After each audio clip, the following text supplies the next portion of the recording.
कभी भारत सिर्फ एक देश नहीं, एक विशाल सभ्यता था जिसका क्षेत्रफल 83 लाख वर्ग किलोमीटर में फैला हुआ था, जिसमें अफगानिस्तान से लेकर म्यांमार तक सब एक साथ थे।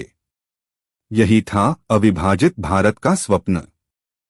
लेकिन इतिहास बदलने वाला था। अंग्रेज आए और उन्होंने भारत को बार बार बांटना शुरू किया। 61 वर्षों में 7 बड़े विभाजन हुए। अफगानिस्तान, नेपाल, भूटान, तिब्बत, श्रीलंका और आखिर में पाकिस्तान। फिर पाकिस्तान से अलग हुआ बांग्लादेश।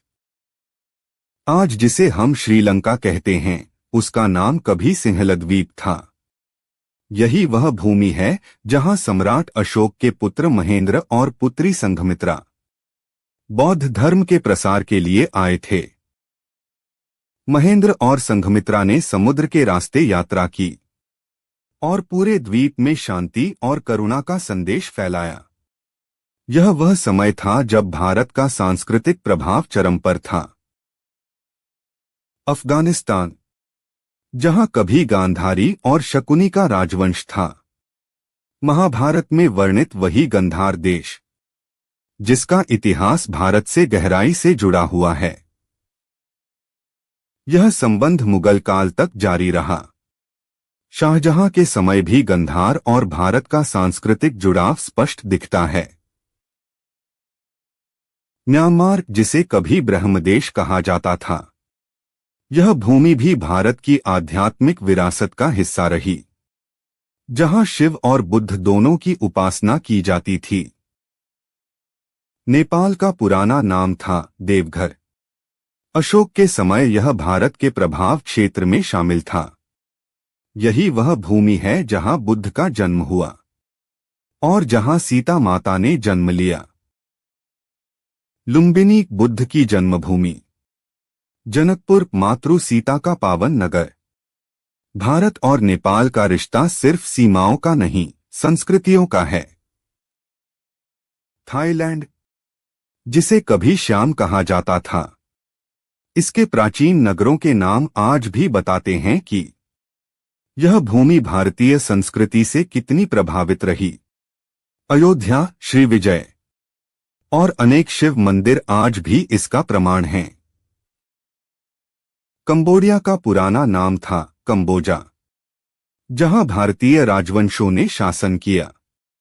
अंगकोर वाट, भगवान विष्णु को समर्पित विश्व का सबसे बड़ा मंदिर।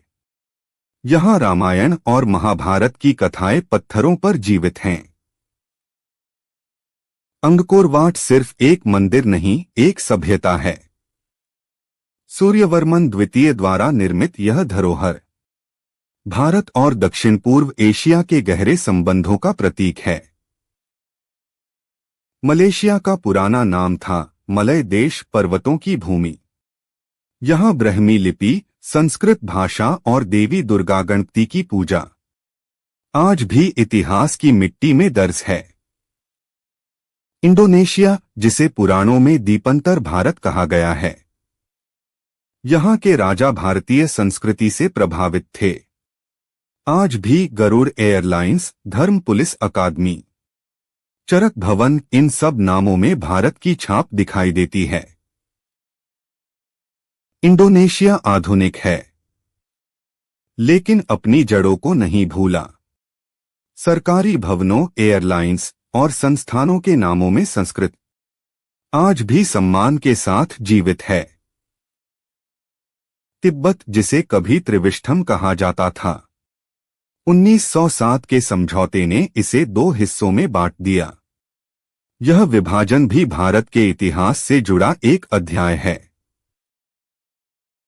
1906 ब्रिटिश साम्राज्य ने एक और रेखा खींची और भूटान भारत से अलग कर दिया गया। सीमाएं बदल गईं, बट संस्कृति आज भी एक है। और अब पाकिस्तान के कई प्रांत उथल पुथल में हैं। भविष्य क्या होगा, कितने और बदलाव आएंगे, यह तो आने वाला समय ही बताएगा।